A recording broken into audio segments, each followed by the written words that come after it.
Acompáñenme ahora nuevamente a sus Biblias en el Salmo 23. Para los que nos acompañan por primera vez, dentro de la iglesia estamos llevando el plan de enseñanza del Salmo 23. Estamos viendo un poco texto a texto lo que el Señor quiere para nosotros. En esta vez estamos ya en el versículo 5, que dice: aderezas mesa delante de mí en presencia de mis angustiadores. ¿Ok? Aquí es donde nos ubicamos, en donde vamos a poder partir la enseñanza. Esperamos en el Señor que nos dé la guía de su Espíritu Santo para poder leer, hermanos, para poder prestar atención. Y hermanos, si tienen su celular, yo los invito a que lo pongan en silencio o lo dejen un momento, pues el Señor merece esa reverencia. Dice el Salmo capítulo 23, vamos a leer juntos nuevamente del versículo 1 hasta el versículo 5, hasta nada más la parte donde dice angustiadores, ¿ok? Hasta donde dice angustiadores. Leamos, hermanos, la palabra de nuestro Señor se lee en el nombre del Padre, del Hijo y del Espíritu Santo. Juntos: Jehová es mi pastor, nada me faltará. En lugares de delicados pastos me hará descansar. Junto a aguas de reposo me pastoreará. Confortará mi alma. Me guiará por sendas de justicia por amor de su nombre. Aunque ande en valle de sombra de muerte, no temeré mal alguno, porque tú estarás conmigo. Tu vara y tu cayado me infundirán aliento. Aderezas mesa delante de mí, en presencia de mis angustiadores. Amén. Amén, hermanos. Muy bien. Hasta este punto, hemos visto cómo el autor del Salmo 23 nos está llevando de la mano, hermanos. Nos está llevando poco a poco de la mano. ¿Sale? ¿Para qué? Para poder considerar el cuidado, la protección y la seguridad de aquel pastor en quien él mismo ha puesto su confianza.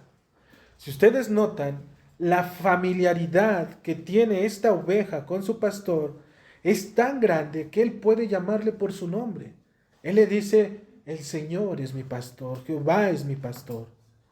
Las ovejas degustan de los beneficios de pertenecerle, pero también reconocen, como nos dice el mismo Salmo, que los caminos se hacen cada vez un poco más angostos. Pareciera que seguir a este pastor es difícil, ¿sale?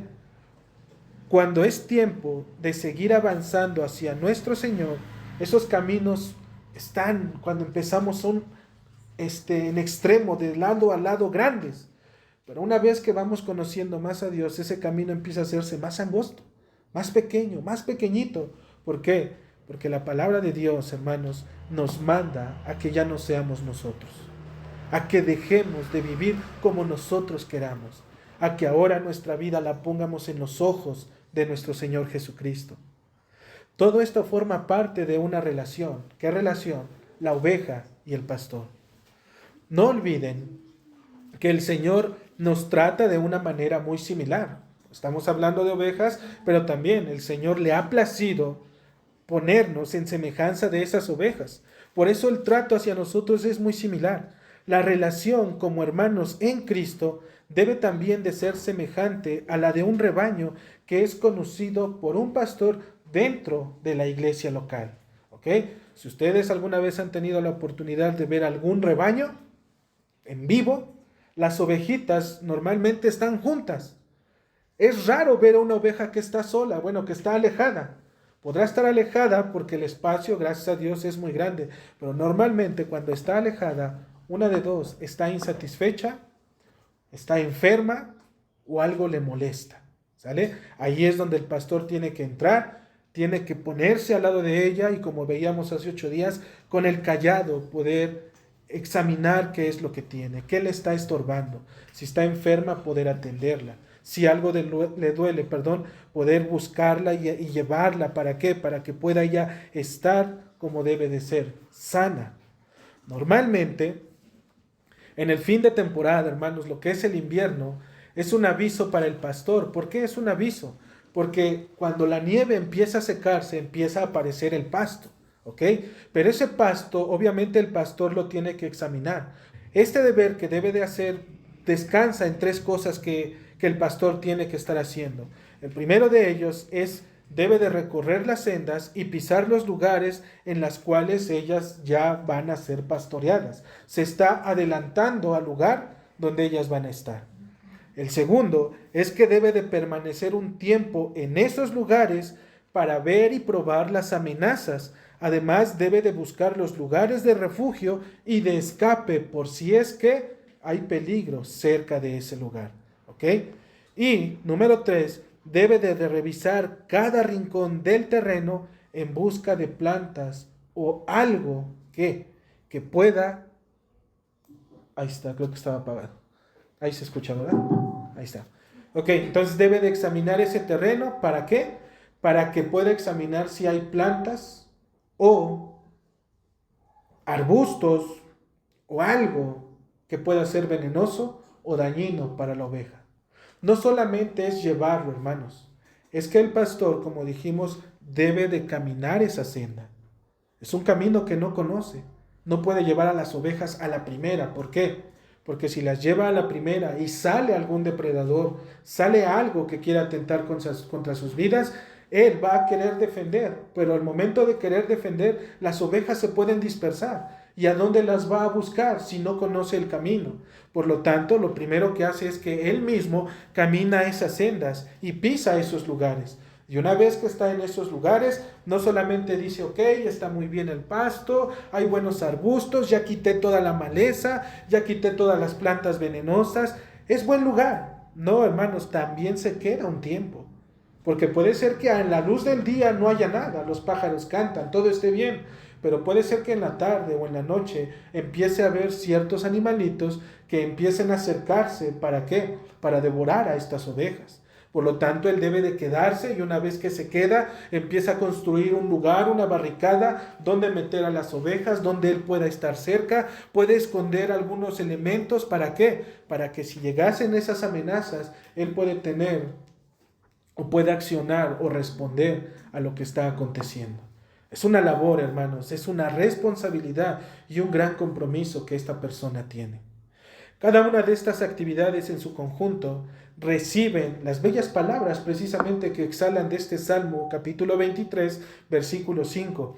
Aderezas mesa delante de mí en presencia de mis angustiadores. Porque Él está yendo a preparar.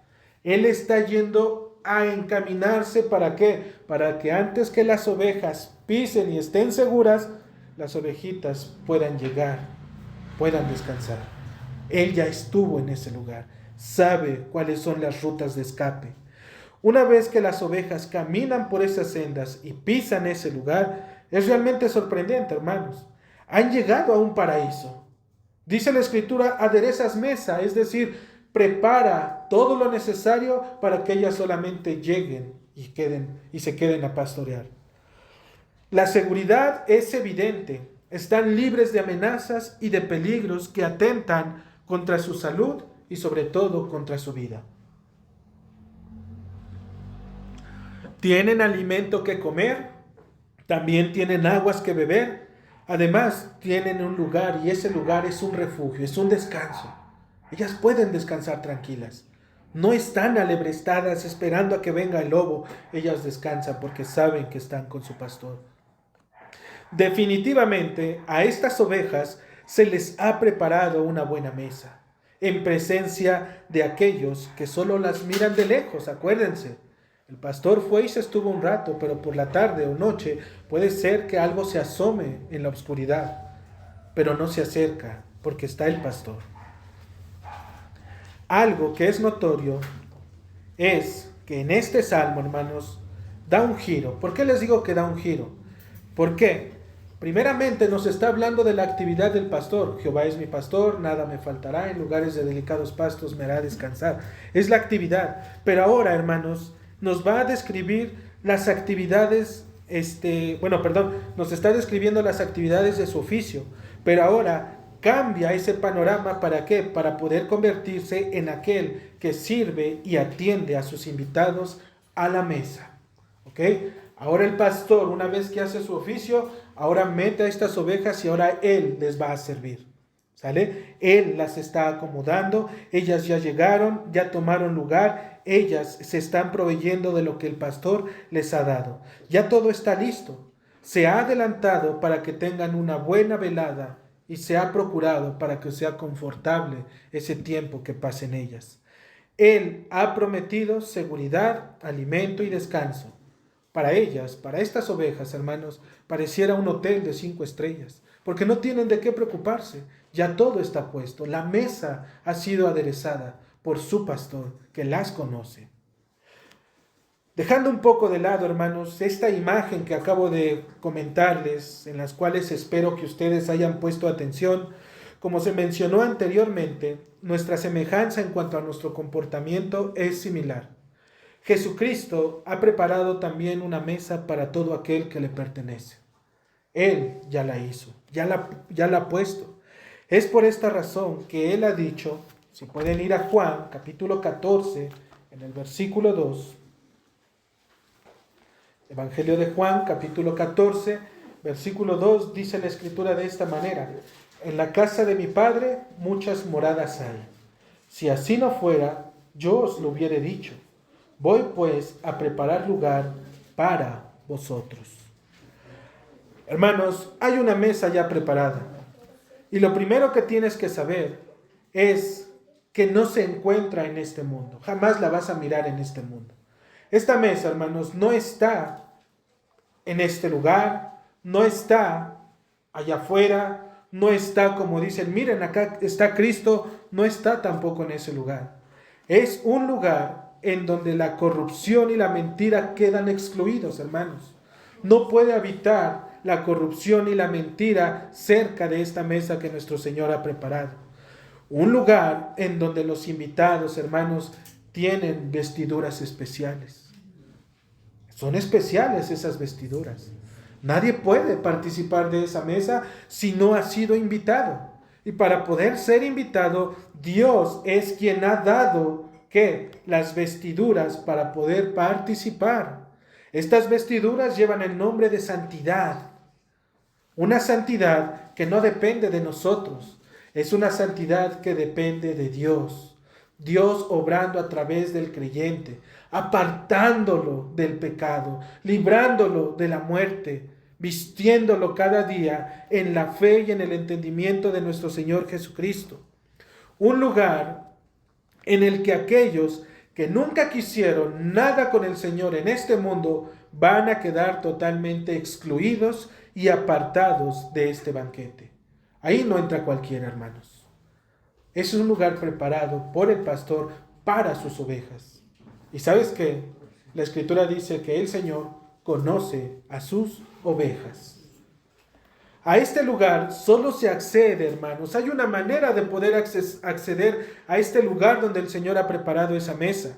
Y la única manera, nuestra carta de presentación, es la fe y el arrepentimiento en nuestro Señor Jesucristo. Nadie puede ir por su propia cuenta. Nuestro Señor aderezó esta mesa, hermanos, delante de aquellos que le pertenecen. Prepara y atiende solamente a aquellos que han sido invitados, no a nadie más, porque no hay nadie más que pueda sentarse en ese lugar. Qué desdichados son aquellos que creen que no necesitan de esta llave del arrepentimiento y de la fe para estar dentro del reino de Dios. Y son desdichados, hermanos, porque ellos creen que pueden ir y presentarse delante de Dios cuando ellos quieran. Cuando simplemente dicen por ahí, cuando se me da la gana. Y no es así. Dios ha dado una manera para que tú puedas acceder delante de Él. Y para poder participar de esa mesa, también ha dado los requisitos. Acuérdense, es una vida en santidad. Y la vida en santidad no solamente es dejar de hacer cosas, sino mayormente hacer cosas, pero hacer las cosas en la fe que es en Cristo Jesús. Obras que verdaderamente busquen la gloria de Dios. Obras que nazcan de un corazón regenerado, de un corazón cambiado, que ya no busquen la vanidad de este mundo, que ya no estén puestos sus ojos en ver que los hombres los vean a ellos, sino que ahora mis obras son en oculto, porque en lo oculto es donde ve mi Padre. Y mi Padre que está en lo oculto, si Él quiere, me recompensará en público. Si Él quiere. Pero mayormente, hermanos, cuando llega a recompensar en público, lo hace para demostrar qué hay en tu corazón. ¿Hay vanidad? Porque te está recompensando en público, quieres un renombre allá afuera porque conoces las escrituras, porque sabes hablar la palabra de Dios, porque tu nombre quiere estar entre los grandes. Entonces el Señor lo permitió para demostrarte eso. Pero eso no te hace parte del reino de Dios. Al contrario, hay trabajo por hacer. No por eso dice, estás apartado. No, el Señor tiene misericordia.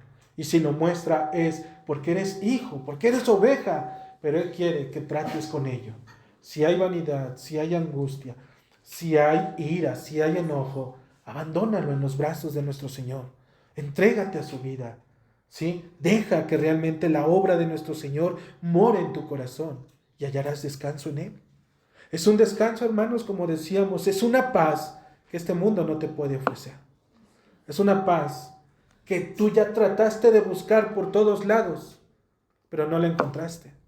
Y solamente las palabras de ven y cree y entrega tu vida es lo que te puede traer paz. Nada más.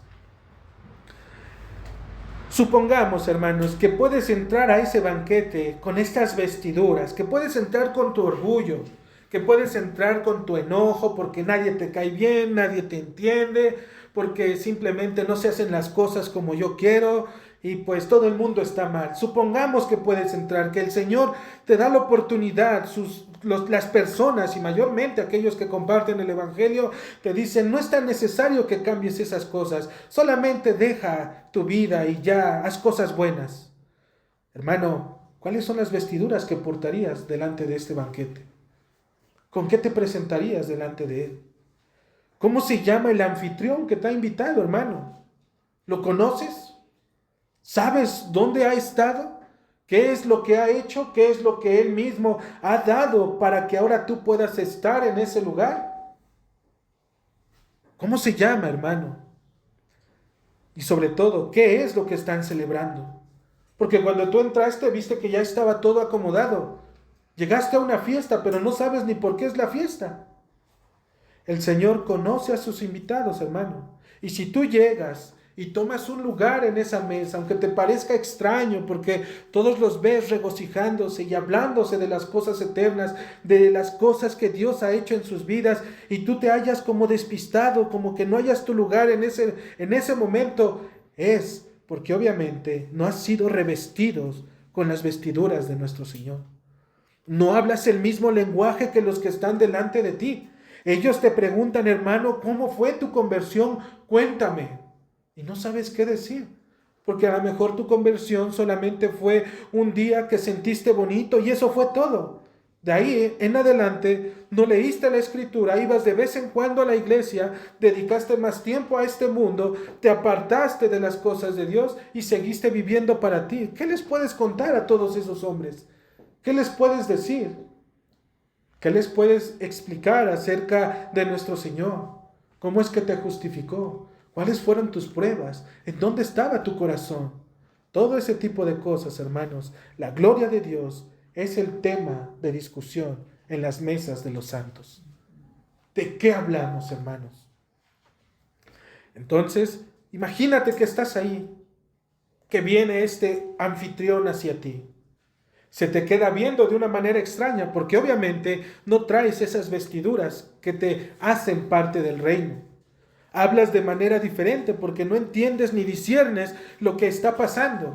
Simplemente te acuerdas que ibas con tus amigos en una fiesta y ¡pum! Se te hizo todo blanco, viste y sentiste un frío y ahora despiertas y estás en ese lugar. Prontamente, hermano, este varón que se te presenta te habla y te dice, amigo, se te queda viendo de pies a cabeza y de cabeza a pies, se te queda viendo y te dice, amigo, y te pregunta, ¿cómo entraste aquí? Sin estar vestido de boda. ¿qué harías? No has sido invitado, pero Él te llama amigo. ¿Cómo entraste aquí? Él, dice la Escritura, enmudece. Entonces el rey le dice a los que le servían: atadle de pies y manos y echadle en las tinieblas de afuera. Ahí será el lloro y el crujir de dientes, porque muchos son llamados y pocos escogidos. Hermanos, imagínate esa escena. Quisiste vivir como tú querías, y en el momento en el cual el Señor te llamó, te presentas en esa mesa y te dice: amigo, ¿qué estás haciendo aquí? Te equivocaste de lugar. Estás tomando un lugar que no te corresponde, no es para ti. Ese lugar está apartado para aquellos que se arrepintieron y creyeron en mi Hijo Jesucristo. Ese lugar es para aquellos que en el mundo pasaron aflicciones, pasaron duelos, pasaron enfermedades, pasaron y vivieron, pero pusieron su confianza en mí. Ahí están sus nombres. ¿Por qué tomas un lugar que no te corresponde? Dice el Señor que no hay respuesta para eso, porque hasta Él mismo sabe que no es su lugar, no le pertenece. ¿Qué hace, hermanos? Dice el rey a sus sirvientes: átenlo de pies y manos y échenlo fuera. No es de este reino. A Él le corresponde otro lugar, otro reino, pero ahí no es. No puede participar de esa mesa, porque esa mesa está preparada por Cristo. Y tuvo un costo, hermano. Y no fue cualquier costo. Nuestro Señor ya ha hecho la tarea de aderezar la mesa en presencia de los angustiadores. Él ha recorrido las sendas, ha permanecido entre los hombres para probar los dolores y sufrimientos. Y además ha explorado todos los terrenos de esta vida y los ha hallado listos para que su rebaño pueda ser apacentado. Hermanos, algunos estarán libres de molestias, debemos de entenderlo. Otros más serán probados a través de circunstancias que la vida ofrece y que el Señor permite. Y finalmente están aquellos que sufrirán y serán tratados como si fueran pecadores, pero que son hermosos delante de los ojos del Señor. Recuerda que tu morada no se encuentra en este mundo. Tu morada, hermano, está en los cielos. Solamente estás de paso. No puedes poner tu esperanza ni tu corazón en este mundo. Debes de mirar al cielo, porque allí es donde está tu habitación eterna. Ahí es donde vas a volver. Por lo tanto, el tiempo que Dios te permita estar en este lugar, debes de estar realmente convencido de que cuando partas, irás con Él a esa mesa. Esa mesa, mi hermano, Jesucristo ya la hizo. Hermanos, Jesucristo, así como las ovejitas pisan lugares, el pastor pisa los lugares que tienen que ir, también nuestro Señor Jesucristo ya ha caminado y pisado esos lugares por los cuales nosotros somos llevados. Él ya estuvo antes que nosotros. No hay hombre alguno en este mundo que pueda decir que su circunstancia es única y especial. Cristo la vivió antes, porque entonces Dios no permitiría una carga mayor con la que tú pudieras. Y si es así, entonces Cristo sería mentiroso, porque nos mintió. Vivió algo que no vivió algo que nosotros estamos viviendo, es algo nuevo. Pero Dios no es mentiroso. Si me puedes acompañar a Lucas, Evangelio de Lucas, capítulo 22. Evangelio de Lucas, capítulo 22, del versículo 31 al 32. Mira lo que la palabra de Dios habla acerca precisamente de esas veces en donde los hombres ya han sido probados. Lucas, capítulo 22, versículo 31 y 32. Dice la palabra del Señor. Dijo también el Señor: Simón, Simón, he aquí Satanás os ha pedido para zarandearos como a trigo. Pero yo he rogado por ti que tu fe no falte, y tú, una vez vuelto, confirma a tus hermanos. Algunos de los problemas que se presentan cuando leemos las Escrituras es creer que Jesucristo, hermanos, tenía poderes especiales para poder afrontar las adversidades. Muchas veces decimos, bueno, Él lo pasó, o Él lo hizo, o Él superó esa parte porque es Dios. Lo vemos así, hermanos, como atribuyéndole poderes especiales. Y aun cuando Él era Dios, debemos de reconocer también que Él era también hombre. ¿Sale? Leemos la manera en cómo Cristo fue tentado en los deseos de la carne y de los ojos y pensamos, Él lo hizo posible, ¿por qué? Porque es Dios. Pero decimos nosotros, no. ¿Qué pasa, hermanos, con esa naturaleza? ¿Qué pasa si él no fuera hombre? ¿Crees que las palabras cuando dice tengo sed tienen sentido? ¿Crees que las palabras que cuando Él dice y Jesús lloró tienen sentido? ¿Quién llora? ¿Quién tiene sed? ¿Quién tiene hambre? Un hombre común y corriente, un hombre cualquiera. Todos tenemos hambre, todos tenemos sed. Él también lo tuvo. Entonces no era alguien que pudiese sobrepasar esos límites más allá de lo que su misma naturaleza, la misma voluntad del Padre pudiese hacer. Él no se desprendió de esa naturaleza como si se tratara solamente, decimos, de un traje que se quita y se pone. Un día soy Dios y otro día soy hombre. Un día soy Dios y otro día soy hombre. A donde quiera que iba, nuestro Señor era ambas naturalezas. Nuestra mente cree que Cristo pudo ser librado porque era Dios, pero debemos recordar que también era un hombre, como cualquiera de nosotros. Él habitó, caminó y vivió en este mundo. Estuvo sujeto bajo nuestras mismas condiciones que nosotros y demostró que es posible vivir para la gloria de Dios. Lo demostró, hermanos. Antes de la partida de Cristo, al estar entre sus discípulos, nuestro Señor se va a dirigir a Pedro. En lo que leímos en Lucas capítulo 22, versículo 31 y 32, le va a decir cuáles son los planes que tiene Satanás para él. ¿Sale? Pedro, acuérdense que en ese momento todavía decía que él iría a donde él fuera, que jamás lo iba a negar. Pero nuestro Señor le dice, Pedro, cálmate, porque Satanás te ha pedido. Y la manera en la cual te ha pedido es para zarandearte. Así que las cosas se vienen difíciles, Pedro. Y ahora, nuestro Señor nos va a decir algo hermoso. ¿Y por qué lo digo hermoso? Porque nuestro Señor no le está diciendo, mira Pedro, te va a pasar tal y cual circunstancia, pero yo he rogado al Padre para que todas esas circunstancias no te pasen. No le está diciendo eso. Jesucristo lo único que le está diciendo, yo he rogado al Padre para que tu fe no falte. Los problemas, las cosas que iban a venir, tenían que pasar, hermanos. Sus persecuciones, sus aflicciones, todo lo que en ese tiempo y en ese momento Pedro iba a pasar, era necesario. Pero Jesucristo solamente oró al Padre y le dijo, Señor, oh Padre, que no falte su fe en Pedro. Es lo único que le pedía al Señor, que no falte su fe. Porque una vez que Pedro tuviese esa fe, y lo demostró más adelante, vemos cómo él fue inamovible en el Evangelio de nuestro Señor.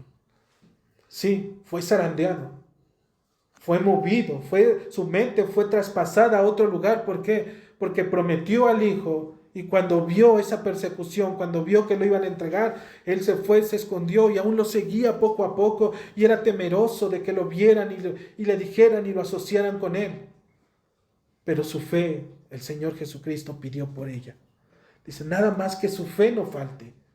Es lo único que tenía. Tu fe, Pedro, es lo único que te va a hacer levantar. Tu fe es lo único que te va a hacer seguir mirando la obra de salvación. Tu fe es la única que te va a hacer seguir mirando a Cristo en la cruz. Es lo único que va a prevalecer. Tus aflicciones, sí, Pedro, te van a encarcelar, probablemente te persigan, pero eso va a terminar. Es un momento solamente, y en el libro de Hechos lo vemos. Pedro se levanta, proclama el Evangelio, lo toman y lo encierran. Pedro estaba quejándose porque lo encerraban. No. Él se sentía gozoso. ¿Por qué? Porque padecía por las cosas del Evangelio. Solamente su fe, dice, es lo único que pido, que tu fe no falte. Porque una vez, hermanos, que nosotros tenemos esa fe, no somos movidos con cualquier cosa. Aceptamos la vida como está. Aceptamos la vida como nuestro Señor nos la permite. En esa fe, unos un poco menor, otros un poco mayor. Pero no es la cantidad, sino es la promesa de quien lo ha dado, lo que nos hace salvos. Y esa promesa nos las dio nuestro Señor. Y si Él dijo que todo aquel que creyere, porque es fe, será salvo, es suficiente para poder saber que Él lo está haciendo, hermanos. ¿Por qué, hermanos? Porque más adelante también le va a decir, y una vez que estas cosas pasen, una vez que tú hayas sido probado, dice, tú vas a volver para confirmar ¿a quién? A tus hermanos. Su fe de Pedro no solamente se iba a quedar con él, no solamente iba a decir, el Señor me ha probado, sino también iba a demostrar que él era un hombre que había estado con el Señor. Y la manera de poder hacerlo es confirmarlo con sus hermanos. Y sus hermanos, al escucharlo, al examinarlo, iban a dar precisamente esa aprobación. No que dijeran que fuera correcto, sino que realmente ellos también pudieran ser alentados a poder continuar el camino de nuestro Señor. Más adelante, en 2 Corintios capítulo 1, versículos 3 y 4, dice la palabra del Señor: bendito sea el Dios y Padre de nuestro Señor Jesucristo, Padre de misericordia y Dios de toda consolación, el cual nos consuela en todas nuestras tribulaciones, para que podamos también nosotros consolar a los que están en cualquier tribulación, por medio de la consolación que nosotros somos consolados por Dios. Pedro fue consolado por Dios. ¿Qué le correspondía hacer a Pedro? Lo que dice el texto. Una vez, Pedro, que haya sido confirmado y haya sido probado, ve y confirma a tus hermanos. Y una vez que Pedro estaba en los hermanos y viendo las circunstancias que estaban pasando, Pedro no le queda otra cosa más que también consolarlos. ¿Por medio de qué? Por medio de la misma consolación con el cual él había sido consolado, por medio del consuelo que el Padre Celestial le había dado a él, confirmándolo y haciendo certera la promesa de su Señor, la promesa de nuestro Señor Jesucristo. La victoria de Pedro se debe, como lo dijo a Cristo, es que su fe no faltó. Siempre estuvo firme en cualquier circunstancia. Nada lo detuvo. No hubo esposa, no hubo hijos, no hubo, adversidades, problemas, enfermedades. No hubo nada de ello. Él había puesto sus ojos en Cristo. Y nada le era mejor que Cristo. Amado hermano, las aflicciones son parte de este mundo. Si tu deseo es no sufrir y tampoco padecer, entonces estás en un camino equivocado. El camino que ha dejado el Señor se vive por fe. Tus problemas debes de enfrentarlos. Y la manera de hacerlo es recibiendo y aceptando la corrección de Dios, creyendo por fe que son para forjar nuestro carácter delante de Él. Solamente de esa manera es que vamos a poder aprender a vivir. El cristiano no está llamado para soportar, llamado para soportar, aguantar, vivir y revivir situaciones que nos demuestran que Dios es real y que sigue estando entre nosotros porque Él lo prometió. ¿Y por qué les digo revivir? Porque normalmente recuerden que muchas veces decimos, es que esto ya me pasó o esto ya le pasó. Y si Dios vuelve a permitir, hay algo que quedó pendiente. Nuestra fe sigue permaneciendo en Él, pero hay algo que Dios quiere seguir afirmando, seguir confirmando. Jesucristo también, hermanos, nos va a librar de las amenazas dándonos un refugio. Dentro del texto podemos ver que la mesa que el Señor ha preparado se encuentra delante de los angustiadores. Si nosotros lo podemos imaginar, es como si la oveja estuviera pastando cómodamente y a lo lejos se ve una bestia que la mira y espera el momento adecuado para poder devorarla. Ha permanecido un tiempo observándola, ya sabe por dónde se movió, Esta bestia se lame los bigotes y se desespera por acercarse y darle una buena mordida. Lo único que detiene a este depredador es la presencia de este pastor, porque si estuviera sola, iría sobre de ella. Acompáñame a Pedro, primera de Pedro, capítulo 5, versículo 8.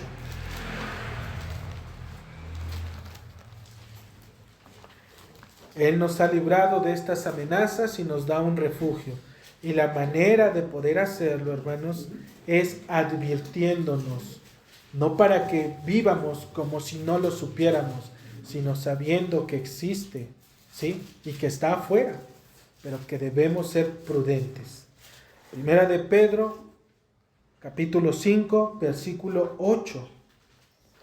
Dice la palabra del Señor: sed sobrios y velad, porque vuestro adversario, el diablo, como león rugiente, anda alrededor buscando a quien devorar. En estos días, hermanos, existe un problema dentro del mundo evangélico. Por un lado, están aquellas personas que han sobreenfatizado la presencia de Satanás. Miran al diablo en todas partes, le atribuyen sus fracasos, le atribuyen sus pecados. Con normalidad los puedes escuchar decir que ellos viven de manera correcta, pero que el diablo los está afectando y les está metiendo el pie en todo tiempo. Es más, que ellos llevan el evangelio a todas partes, pero el diablo les está estorbando. Y por el otro, hay quienes se han olvidado totalmente de su existencia. Pero, hermanos, si nosotros llegáramos hoy a este lugar y lo encontráramos con todas las cosas regadas, la bocina por allá tirada, el teclado por allá, las sillas volteadas, aún cuando no vemos, ni vemos qué es lo que pasó, ni conocemos quién lo hizo, pero sabemos que algo pasó. Algo sucedió en este lugar. ¿Qué pasó? No lo sabemos, pero todo ese tipo de cosas se debe a que algo pasó. De la misma manera, hermanos, aquellas personas que niegan totalmente la existencia del diablo, pero no pueden ver las vidas desgarradas, estropeadas y marchitas por los matrimonios separados, por hijos abandonados, por familias destruidas. Aun cuando no vemos, sabemos que por ese lugar pasó alguien. Alguien dejó evidencia de su visita. Alguien puso sus manos en esa familia, en esos niños. A donde quiera que vayamos, vemos que también la obra de Satanás, hermanos, está puesta y es vista. No lo necesitamos ver, pero vemos las consecuencias de ello.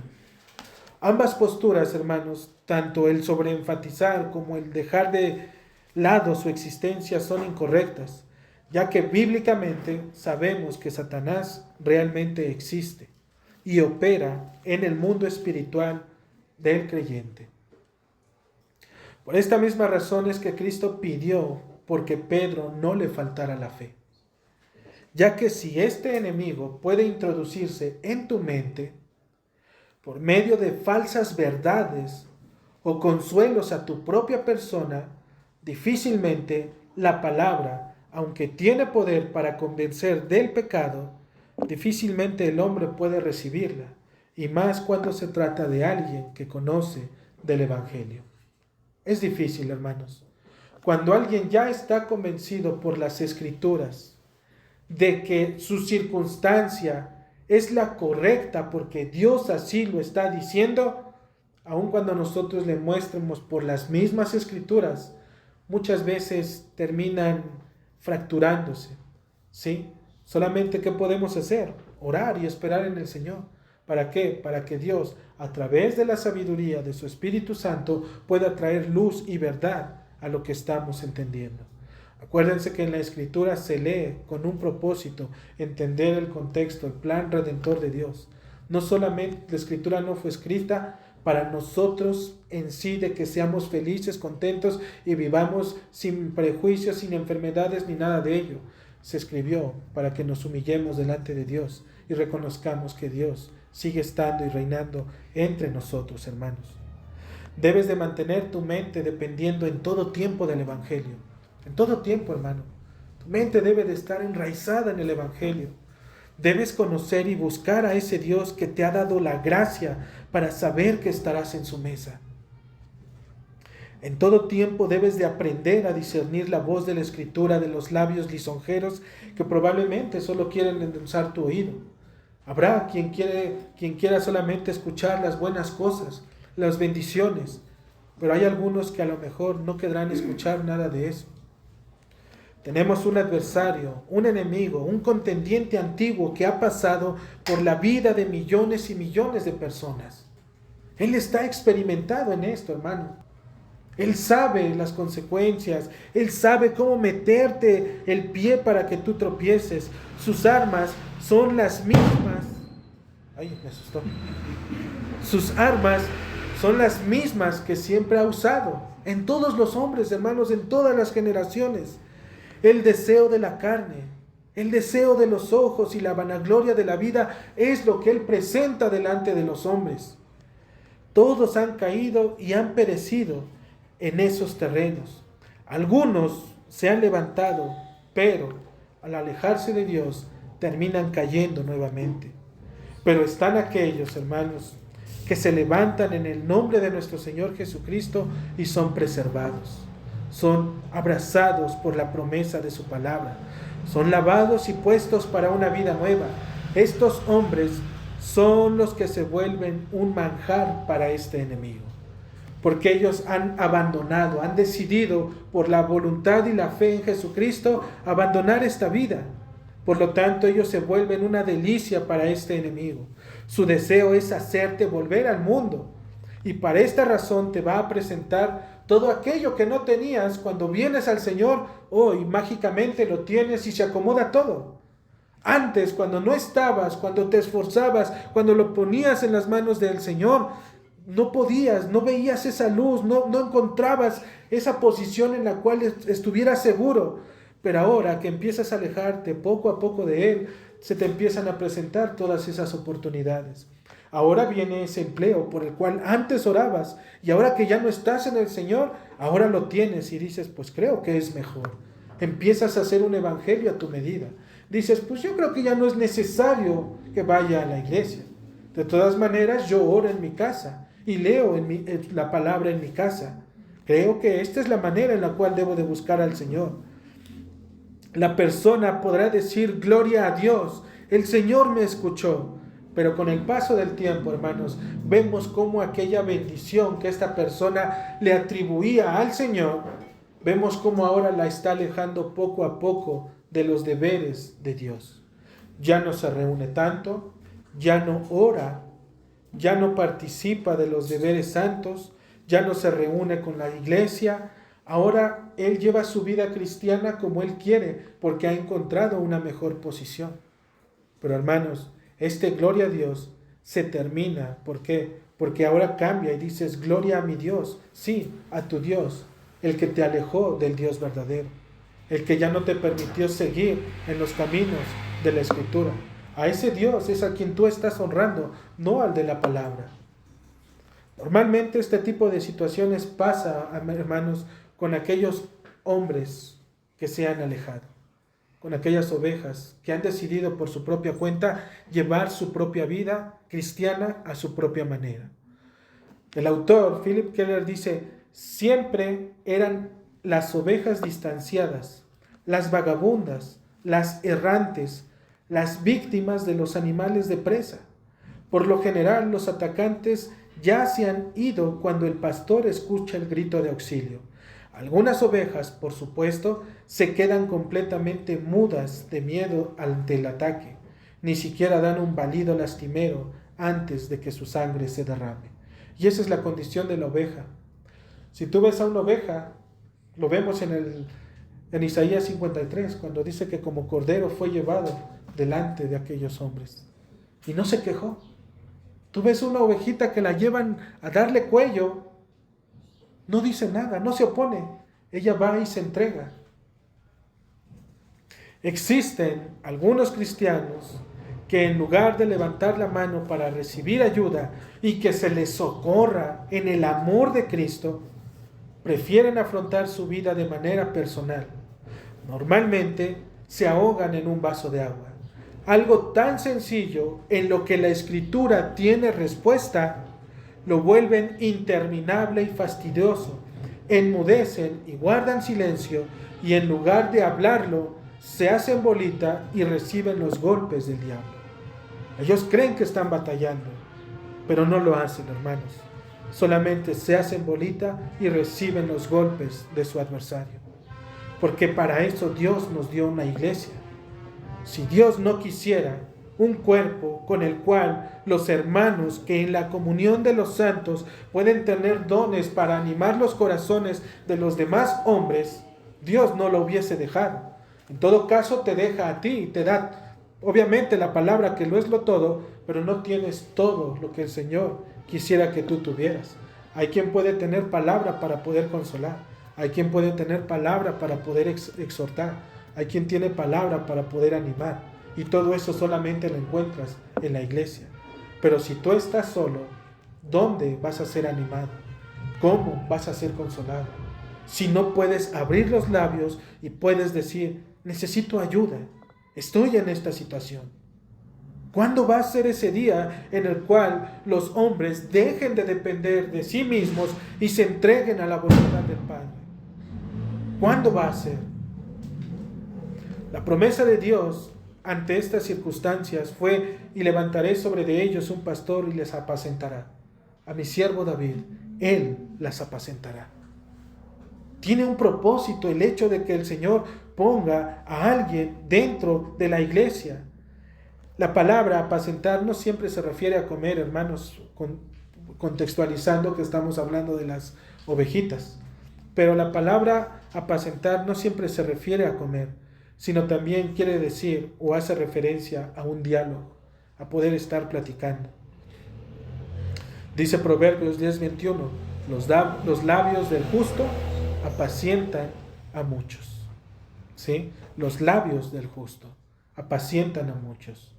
La persona que tiene la comunión con el Señor no te va a tirar un rollo que tienes que hacer y deshacer y irte por aquí, irte por allá. Solamente te va a dar el texto y te va a decir lo que dice el texto. Y una vez que dice lo que dice el texto, te lo va a dejar a tu consideración. Porque al final de cuentas, cada uno de nosotros ya tomó una decisión. Ya está en nuestro corazón. Aun cuando nosotros quieramos influir, está de más, hermanos. El texto lo dice, Dios lo ha dicho, y si Dios lo ha dicho es suficiente.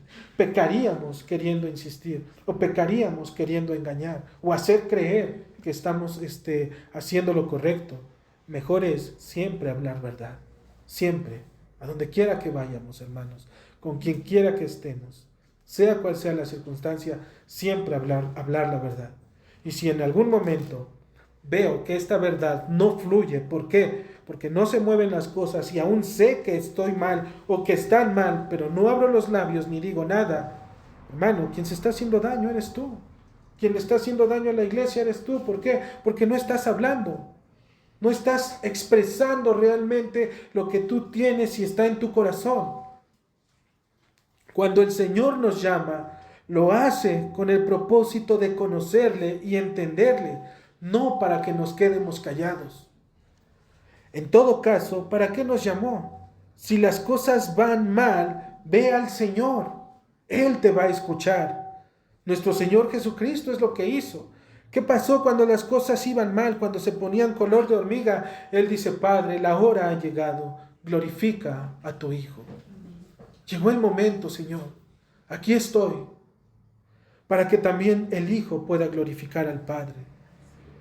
Hermano, si las cosas van bien, entonces tú puedes decirle: te alabo, oh Padre, Señor del cielo y de la tierra, porque escondiste estas cosas de los sabios y de los entendidos y se las revelaste a los pequeñitos. ¿Sí? A aquellos que no creen que son alguien, aquellos que simplemente se someten y pueden escuchar la voz de su Señor. Hermano, Jesucristo también ya ha revisado todo el terreno por el cual tú vas a ser apacentado. Todo y cada uno de ese terreno, nuestro Señor ya lo ha limpiado. Esta labor de Cristo si es que tienes fe, debe de ser suficiente para que halles reposo. Si es que tienes fe. Si tienes fe, es suficiente. Porque Cristo vino a este mundo y si algo pudo haber apartado para que nuestra estancia sea placentera y cómoda, ¿qué crees? Él ya lo ha hecho. Por estas razones que Él nuevamente subió al cielo, porque ya vio, consideró y examinó todas las cosas que el hombre pueden acontecerle y Él lo ha declarado como bueno. ¿Sí? Por eso es que Él regresó, midió los lugares por donde sus ovejas serán conducidas, dio órdenes y mandamientos para aquellos que ha dejado a cargo de la grey. Su labor en guiarlas por esos caminos que Cristo ha trazado lo ha dado para la iglesia. ¿Quiénes son aquellos que pueden no estar de acuerdo? Solo quienes creen que merecen algo mejor, algo que probablemente Jesucristo no consideró en este mundo, o que probablemente se le escapó de las manos. Aquellos que le dijeron que son hijos de Dios y que no deben y mucho menos pueden sufrir. Ellos serían los únicos que le dijeran: Señor, creo que te fuiste antes de tiempo. Te faltó acomodar mi vida de esta manera, o te faltó proveer para esta circunstancia de los míos y de la iglesia o del lugar en donde vivo y donde trabajo. Creo que te faltó algo, Señor. Dios lo proveyó todo y lo encontró todo bueno. Cada circunstancia, hermano, es necesaria. Cristo lo ha hecho perfecto para que nuestra estancia sea agradable en este mundo. Y perdón, hermanos, si digo agradable cuando algunos probablemente ya estén atravesando situaciones especiales.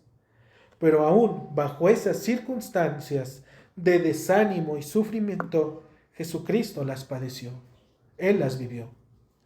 Porque no tenemos, dice la Escritura en Hebreos 4:15, un sumo sacerdote que no pueda compadecerse de nuestras debilidades, sino uno, hermano, que fue tentado en todo, según nuestra semejanza, pero sin pecado, hermano. Sin pecado. Tenemos uno, y ese uno fue tentado en todo, y él salió victorioso.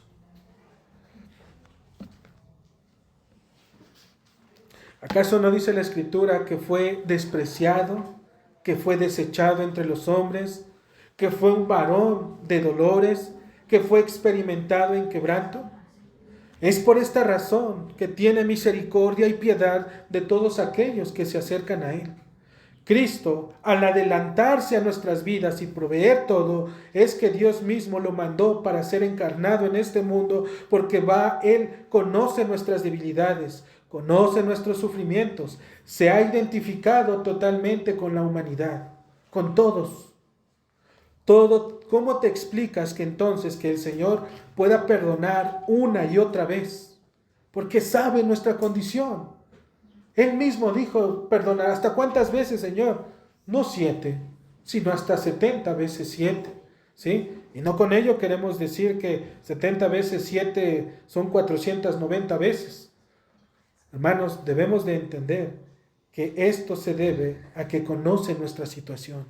Sabe que vamos a fallar, sabe que somos débiles, que muchas veces vamos a caer, que nos vamos a tropezar, que lastimosamente nuestra condición en este mundo depende todavía de la condición de nuestro corazón. Si no estamos en las cosas de Dios, entonces estamos en las del mundo, hermanos. Es fácil, o perteneces a un Señor o le perteneces a otro, pero no puedes pertenecerle a los dos. O eres de Dios o eres del diablo. Fácil y sencillo. Si le perteneces al Señor, tu lugar es la iglesia. Aquí es donde debes de estar, con los hermanos, leyendo, orando, buscando del Señor. Si quieres estar en el mundo, si quieres estar en la iglesia, pero seguir participando de las cosas de allá afuera, realmente mejor dedícate a lo de allá afuera. Porque es mejor lo de allá afuera cuando estás en esa condición. Porque no puedes, es triste la vida. ¿Por qué? Porque un pie adentro y un pie afuera. No puedes gozar de esa vida. Te vuelves un hipócrita. ¿Qué va a pasar cuando el día que te vean tus hermanos y te digan: mírale, hermano? ¿Qué va a pasar contigo? Debemos de ser y tener realmente decisión para buscar del Señor. Si lo hemos de seguir, hermanos, vayamos con Él. Si hemos de pagar el precio que nos cueste, pero Dios lo va a hacer. En conclusión, hermanos, Jesucristo es aquel que ha sido enviado por el Padre para aderezar mesa delante de los angustiadores. La mesa de preparación, los adornos y la pompa que pueda tener este gran banquete se debe a que el Hijo de Dios lo hizo posible. Nadie más. Jesucristo es quien caminó y pisó el mundo manchado por el pecado. Nos ha brindado la seguridad y confianza de que los ataques de Satanás y del pecado solo son momentáneos. Y de igual manera nos ha librado de cualquier amenaza que nos aparte de nuestro reposo. Todo está hecho para que el creyente pase y tome lugar a la mesa. Pero no debemos de olvidar, hermanos, el costo por el cual hemos sido invitados. Tú estás siendo invitado desde aquí, pero hay un costo para poder llegar allá. La mayor parte de hombres, cuando llega a un lugar en el cual ha sido invitado, ¿qué crees? Lo encuentra limpio y adornado. Ya está servido. Pero no imaginan, ni mucho menos presuponen, lo que costó cada detalle para poderlos recibir y para poderles atender como se merecen. Ellos solamente fueron invitados, llegaron, se sentaron, disfrutaron, observaron, vieron, participaron, se gozaron y se fueron. Pero ellos no se pudieron a pensar qué tanto costó. ¿Cuánto es lo que valió aquel centro de mesa probablemente que las personas pusieron y que inconscientemente y sin querer dañé? Pudo haber costado desde 100, 200 pesos hasta miles de pesos. Y no te lo cobran. Te dicen, déjalo, no te preocupes. Antes de que Cristo preparara la mesa en el reino de los cielos, tuvo que pagar el costo en este mundo para que el pecado y la muerte, quienes tenían la autoridad y potestad sobre sus invitados, sobre sus ovejas, les dejaran libres de toda condena. No era fácil, hermano. Tú tenías una mesa, pero esa mesa no era la mesa del Señor, era la mesa de Satanás. Y de ella participamos todos y cada uno de nosotros. Pero nuestro Señor tuvo que haber participado de ello. Puede ser que ambos hayan dicho, el pecado y la muerte, el Hijo de Dios entre nosotros, por supuesto que sí. Lo único que tiene que hacer para poder participar de esta mesa, ¿qué es lo que te imaginas? Lo único que tenía que hacer nuestro Señor es pedir, vivir, mirar, conocer y pensar igual que el mundo. Es lo único que tenía que hacer para ser partícipe de esa mesa también de Satanás. Pide que las piedras se conviertan en pan, fue su primer atrevimiento. Tal vez quieras las riquezas del mundo o la vanagloria de la vida. Esto es lo que todos los hombres quieren. Primero la carne, el deseo de los ojos y la vanagloria de la vida. Cristo es quien pagó, tuvo que esperar solo, hermanos, solo en el Getsemaní, sufriendo y padeciendo lo que había de venir, pasar por las humillaciones de aquellos que lo conocían y que lo abandonaron. Posteriormente, él mismo solo tuvo que vivir los castigos y las aflicciones en el pretorio de Poncio Pilato. Él los atravesó solo, sin nadie que estuviera con él. Y después de sufrir el pretorio, ir al Calvario en la cruz, donde la muerte lo esperaba. Él estaba ahí, hermano. ¿Realmente aprecias el costo que la mesa que el Señor ha preparado? ¿Lo aprecias? ¿O llegaste como cualquier otra persona a un convite y no sabes ni siquiera por qué estás ahí? No sabes ni para qué vengo. No sabes ni por qué estoy. Simplemente quiero venir, comer e irme porque para eso me invitaron. Los hombres no pueden ni saben permanecer en soledad. Jesucristo sí. Él estuvo solo en el Getsemaní. Siempre buscarán una forma de ocupar su tiempo y mayormente cuando lo encuentran, caen en el pecado. son tan susceptibles que no quieren la crítica de las personas. Y Jesucristo las recibió al estar rodeado de ellas. Tú que decías que derribabas el templo, ¿por qué no te salvas a ti mismo? Tú que dices que podrías levantar los muertos como a Lázaro, ¿por qué no te bajas de aquella cruz? Hermano,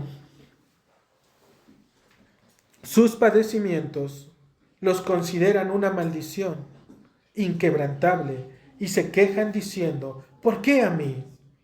¿Por qué siempre me pasa a mí? ¿Por qué siempre cuando voy saliendo siempre vienen cosas? ¿Por qué? Hermano, la pregunta debería de ser, ¿por qué a Cristo? ¿Por qué Él padeció? ¿Por qué Él sufrió cuando no lo merecía? No les gusta sufrir por causa de la cruz. Les parece una cosa espantosa.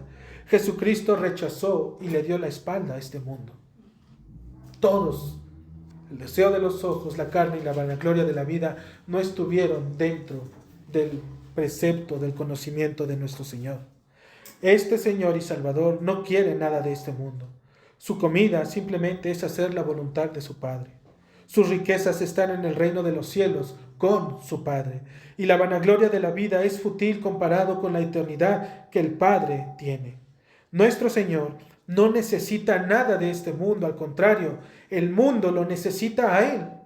Ese es el contraste, que el mundo cree que no lo necesita cuando realmente el mundo necesita de Él. Él es el médico de todas las almas y los corazones enfermos y dolientes por el pecado. ¿Qué pecado tienes, hermano? ¿Y qué pecado no puede perdonar el Señor? Todo. No hay pecado que nuestro Señor no pueda perdonar. Él es como fuego purificador, porque cuando te acercas a Él, extraen y salen a luz todas las impurezas ocultas que los hombres tienen en sus corazones. Porque cuando te acercas a la luz verdadera, te das cuenta quién eres tú verdaderamente. El tipo de hombre, el tipo de persona que eres. Él es como el jabón de lavadores, el cual limpia nuestras vestiduras y las deja totalmente blancas y resplandecientes. En Él no hay mancha, hermanos. Cada una de estas cosas, hermanos, que nosotros hemos visto, cada una de las cosas que nuestro Señor está haciendo, es porque Él ha aderezado ya una mesa. Ya está puesta. Él ya fue a prepararla. Y ahora, cada uno de nosotros está invitado, si realmente hemos creído. Creer en el Evangelio de Jesucristo para vida eterna. Es así de sencillo, pero cuesta. ¿Por qué cuesta? Porque amamos, ¿sí? Las personas aman allá afuera. Hermano, que nuestros corazones encuentren en Cristo su complacencia. Y cuando miremos a la mesa a la cual hemos sido invitados, podamos entender y conocer el costo que Dios pagó a cambio de la vida de su Hijo. Amén.